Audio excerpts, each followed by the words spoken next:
Igbo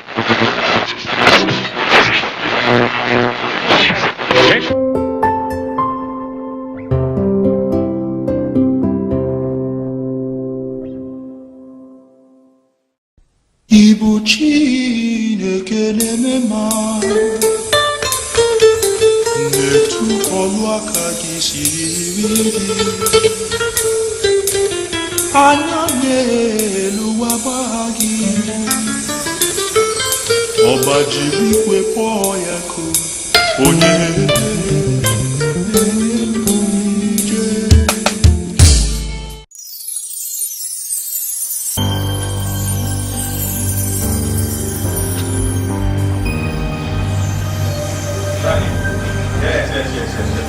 Inshallah, I'll be there very soon. Very, very soon. I'm bringing the money with me.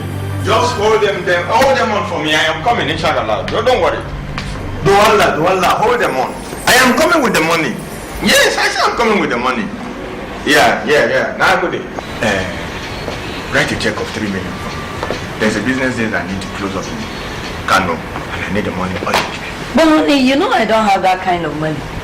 Is it not you that I asked for 300,000 naira a day before yesterday because my business was not moving? I don't have that kind of money. Look. You know, if I had any other means to get this money, I wouldn't bother you. There's 20, you know I collected 25 million naira from a bank recently. Now, right now I'm paying through my nose. But I've told you. I don't want any of your problems again. I've told you I don't have that kind of money. I don't have it now. I don't. Ibrahim, hold on, I am coming. But you know you are still owing me 3 million. This business I opened for you 3 years ago. You have not remitted anything. Any kobo. Is that the way you want to do it now?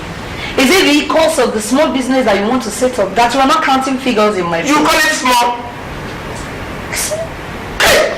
How do I do? Please. I don't have that kind of money. My father really told me. Any money you spend on a woman is a sheer loss of investment. Total loss of investment. What of you? All the money you borrowed from me in the past, is it not worth more than 3 million? Have you paid me back? But if you remember, this same business you are doing, others are doing it and they are counting their profits. I am not. All I hear from you every day is no money. I am not others. No money. Please. I am not other people. I am not. I am not other people. Very soon in this house, what we will be hearing is the music of no money, no profits. I don't have, period. No money, no profits. Madam, good morning. Good morning. Please, go and check if my husband is fully gone and make sure his car is not out there, please. Okay.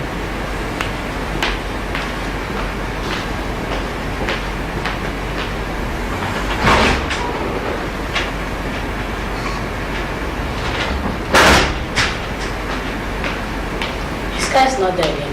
Alright, please. So, how has it been? Fine. But yesterday's trade was really slow. We made total profit of about 4 million naira. For the whole day? Yes, ma'am. This is serious. What is really going on? Business keeps on going down.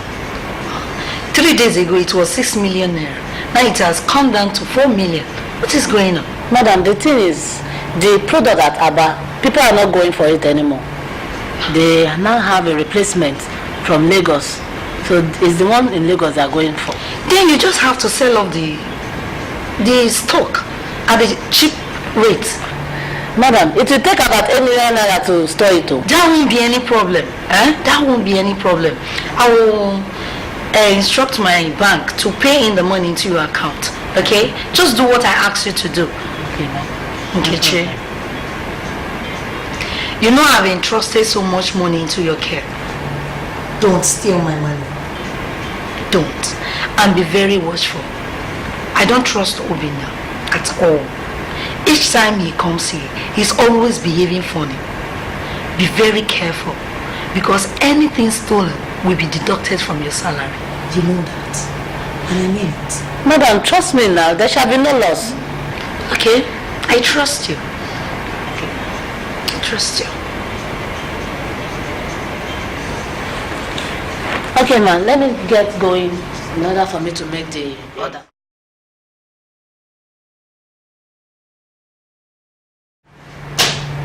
Adia, what is the meaning of this? Ah, Megida, what is What is the meaning of this? Explain this to me. Do tell me, what is the meaning of this? Where did you get this? Where did you keep it? Where did you put it? Where did you keep it? This is nothing. You are a liar. Wallahi, you are a liar.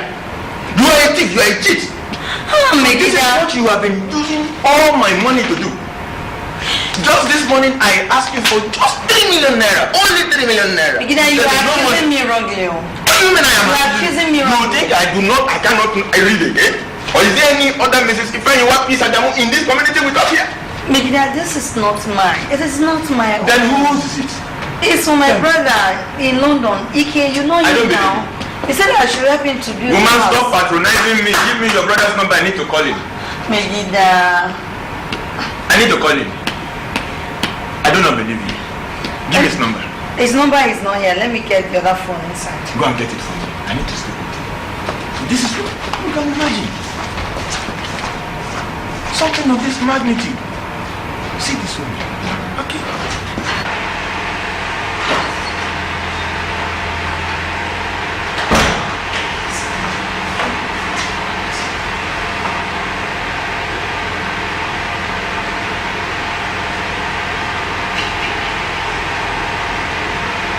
Hello, brother.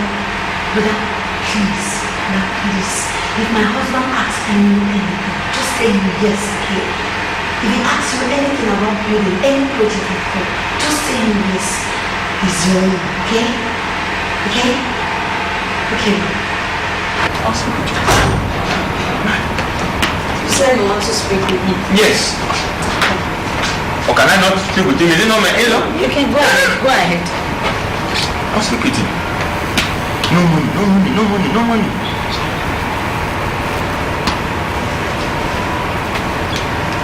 Hello? Hello, my in-law. I'm fine. How are you too? And how's London? Nigeria is fine, and we are all fine too. Please, my in-law, I need to ask you one question. Is there anything your sister is doing for you here in Nigeria that I'm unaware of?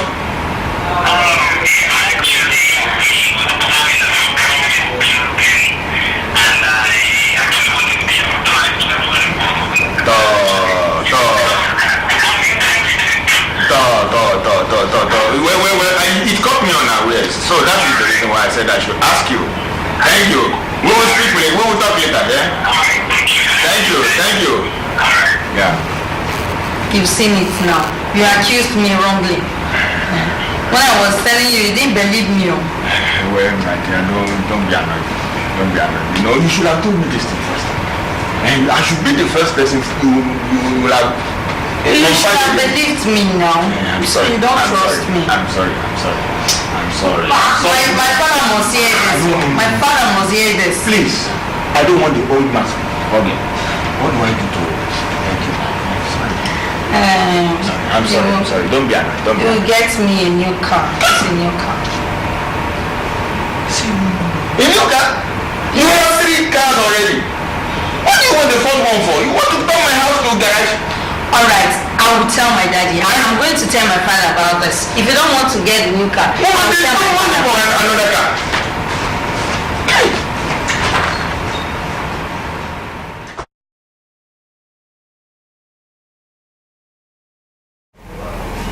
You know, I believe Barcelona should win today's match. Why do you think so? These other clubs have been dominating the league for too long. I throw my weight behind Chelsea. They always have an ace up their sleeve. Really? Talking of aces under one's sleeve, Hadia reported you to me today.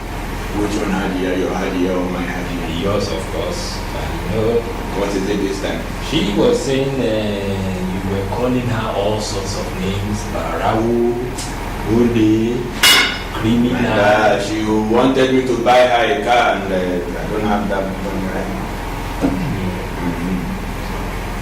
Wallahi. Listen. She was complaining about you suspecting her at her brother's house, or is it her house? Well, it was a mistake. And it was not my fault. You understand? You won't probably know that. If I should buy her a car right now, the project I'm doing on will never be completed. Don't leave her here. She's my wife. I know how I will handle her. I think you should resolve it fast. Learning about her and all these things. You yourself, you know, you are equally keeping stuff from her too now. You know all these Igbo girls. They love money too much. Too much. Well, since you have the money, why not you buy her the car and let there be peace? That can never happen. You are sure? It can never happen. Okay. Don't worry, I know how I will handle her. She's not my wife. I know how I will handle her. Good day and welcome to the program Decisions. I am your host, Essie Godwin. On today's segment of the program, we are going to discuss the title of the drama you just watched, To Say or Not to Say. With me in the studio are guests who are going to provide solutions to the problems that were noticed in this program. I have with me Mrs. Justina Kes Agbosa, who is the founder and life coach of Joseph Place.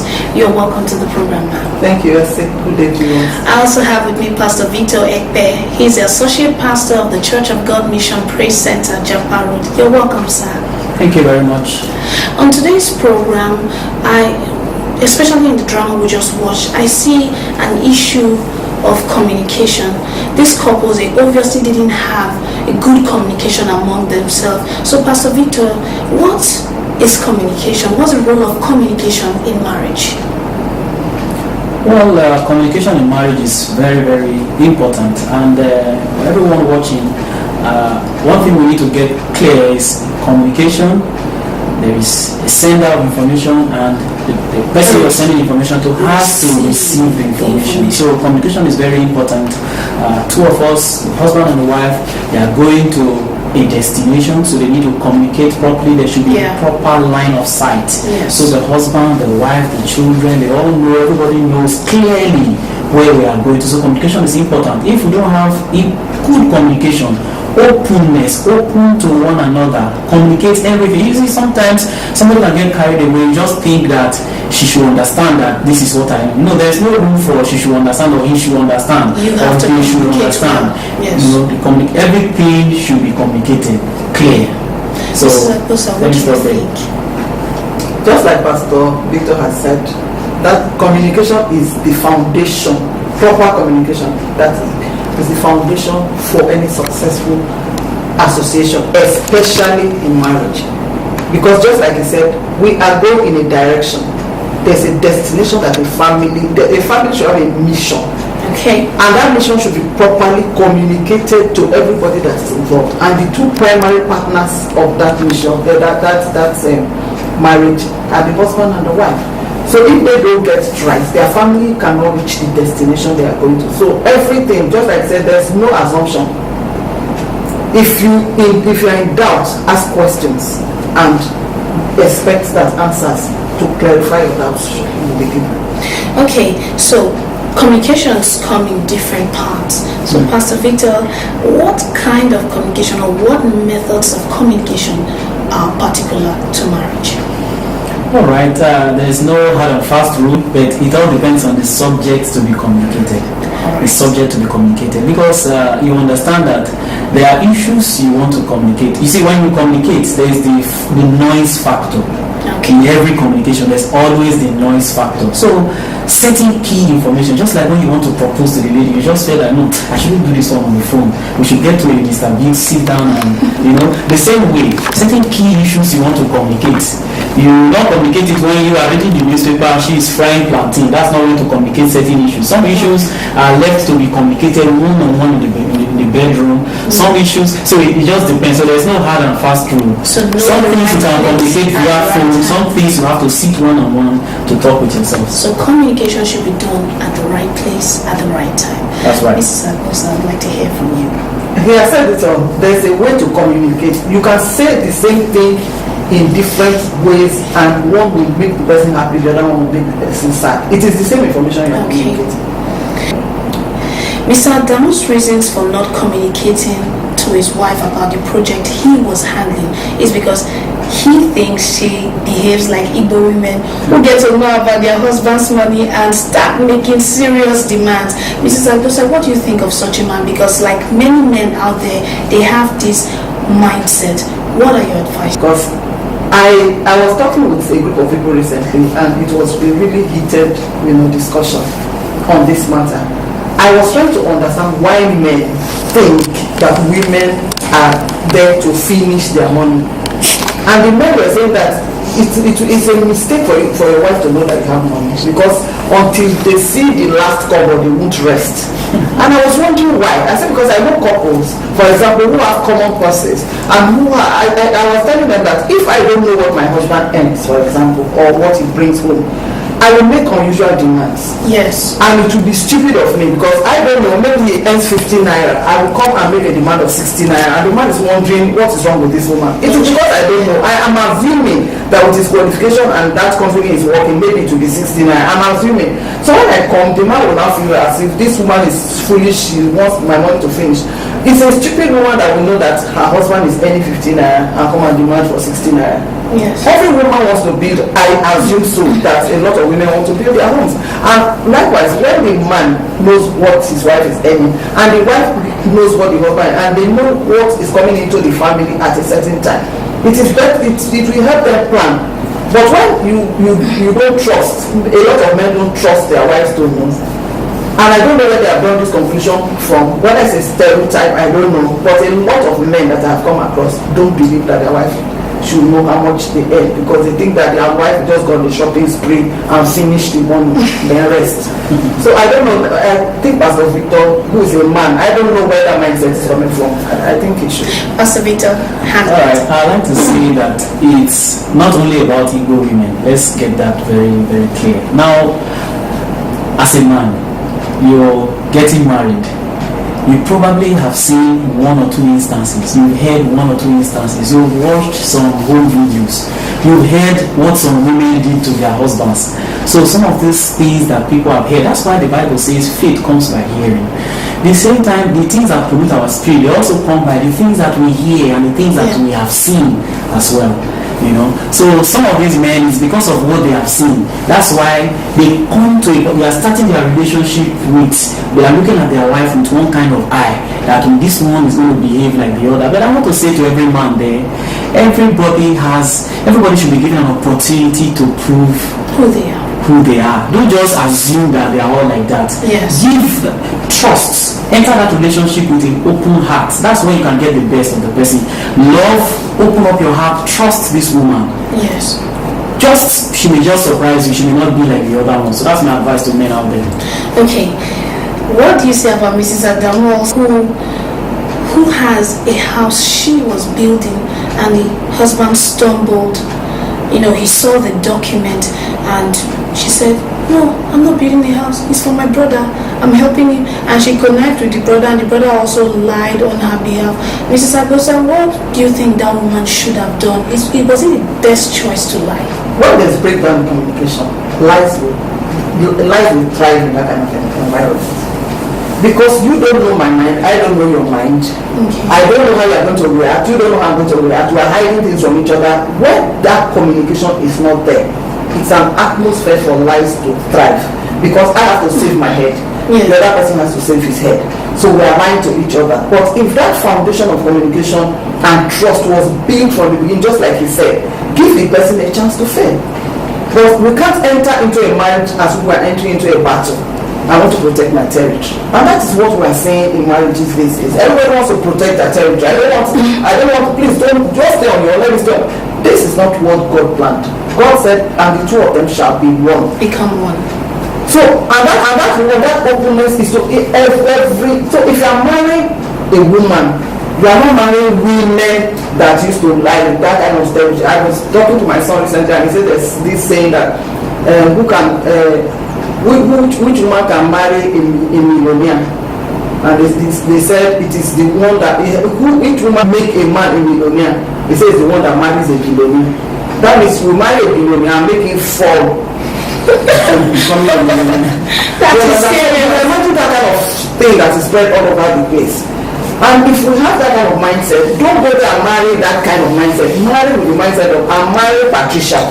Okay. Let me give Patricia the opportunity to prove me wrong or right. Then you take it from there. All right. We have more to discuss on this program when we come back from this short break. To support or advertise on this program, please send a mail to advert@colonyproject.com.ng or call +234 809 512 5565. Welcome back to the program. We're still talking about the drama to say or not to say. I met a friend one time, a young man. He has not even gotten married. I think he has just 1 month to his wedding, and he said, I don't love my future wife to the extent where I have to create a joint account with her. My love has limits. Mrs. Justina Busa, what will you say about such a man? Do you think that this joint account thing is more like an abomination in marriage? What do you say? Well, the joint account issue has been an age-long debate, even in Christian circles. A lot of people have been wounded by joint account. So I think it's up to the couple. They know their level of trust. They can have a joint account. But if you know that a joint account will not solve the problem, will cause more problems than, grow the family, then you should operate. I know a couple, for example, who don't operate a joint account. But at the end of the month, each person brings what they earn. Everybody knows each other's paycheck. Okay. So they bring it to the table. You are earning 5 naira, I'm earning 3 naira. They add it together, 8 naira. They bring the budget for the month. Then they will prioritize which projects should be done apart from the recurrent expenditure. Then they will prioritize, then keep what they need to save or what they need to spend for leisure and entertainment and all that. And that way it works for them. They don't run a joint account, but they actually do everything financially together. So I think it depends on the couple. Okay. Pastor Victor, coming back to Mrs. Adamu,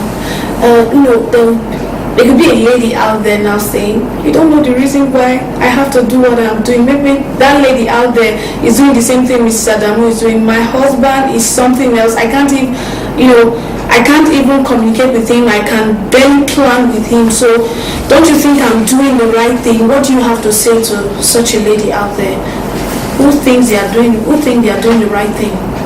Well, before I go there, permit me to just say, I believe that the Bible, the basis for the Bible is that a couple, two coming together, they become one.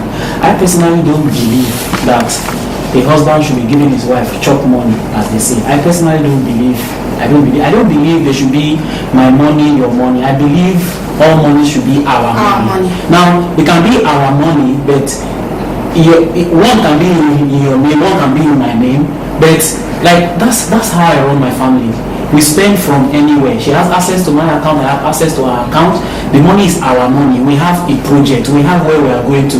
So we can take money from anywhere. And Okay, now coming to your question, that kind of lady, except the only time I would say probably that lady I will give her a hand is if she truly, like in the case of the video we saw, if there are ample evidence to show that the man squanders, he spends money and the woman doesn't know where the money is going to. And then the wife now says that, all this money that we are earning, we don't have a house of our own. Let me just start doing something. Now, under that, somebody can say, okay, maybe the lady is doing something right. However, it is important that you should communicate. At that point where the husband now discovered, maybe at that point she should now know that, okay, this thing is cover has been blown, and then she has to look for a way to present it to the husband, so that the husband knows that she's doing it for them. All right. There is a situation right now in this family. The man says the woman behaved like every other Igbo woman, so I am not going to tell her about what is going on in my own life. The woman that was the man's own, the woman lied, which means that I'm not even ready to surrender. So it's like two enemies in one house. What can be done to stop this act of deceit, Mrs. Justina? I've worked with a lot of marriages with problems, and I have discovered that the major problem is lack of communication and trust. this is what we have seen. It takes the grace of God to pull them out of the situation. Okay. Because at this point, if the woman confesses to the man already has a mindset that Igbo women are like this. So it will be difficult for him to believe. It will strengthen his position to continue to do what he is doing. Yes. And if the man, that kind of man is not even thinking of trying to mend differences. So it will take the grace of God for them to come out of this situation. Two of them have to come out and sit down and discuss this matter. All right. But how can they discuss? I know situations where it is impossible for the couple to sit down and discuss. They don't discuss, they inform. I want to do so as such and such. There's no discussion. It's like two strangers, and a lot of marriages are under that umbrella. They come out and smile and everything, but in the house they are individuals. They are just like tenants living in the same house. They are sharing different flats. There's no communication, there's no discussion, decisions are taken anyhow. So if it's a situation like that, there's nothing I can say. It's either they sit down and accept and see a marriage counselor and try to fix the marriage and go back to what the marriage principles are of two becoming one, or they are just going to live in deception like that forever. All right. Pastor Victor. Okay, let me add something here. Like she said, and rightly so, when a couple find themselves in this particular situation, in fact, our hope is those who are planning to get married so I can start well. The Bible says if the foundation is faulty, what should the righteous do? The righteous should rebuild their foundation. But the ones who are going to start now, they have hope to start together.